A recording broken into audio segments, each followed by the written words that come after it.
President Biden addressed the United Nations General Assembly this morning for his final time as Commander-in-Chief. The speech comes as the U.S. announced it is sending a small number of additional troops to the Middle East as tensions in the region escalate even further. Michael George reports from New York.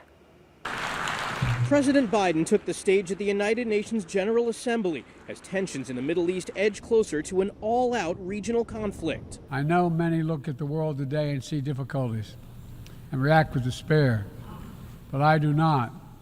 I won't. Biden's address comes amid new attacks Tuesday between Israel and Hezbollah forces in Lebanon. A day earlier, Israel carried out airstrikes against the Iran-backed group. Lebanese authorities say more than 500 people were killed. Israel says it targeted weapons storage facilities. Hezbollah has escalated strikes on Israel's north since the October 7th Hamas attacks that triggered the war in Gaza.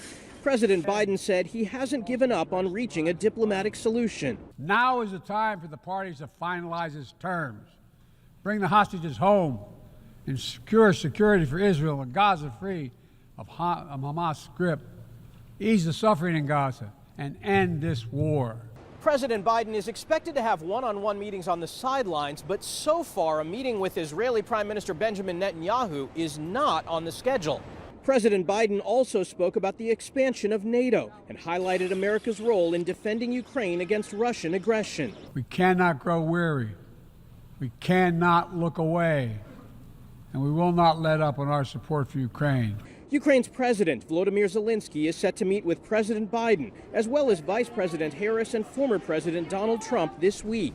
Michael George, CBS News, New York. Biden also called on reforming and expanding membership of the UN Security Council.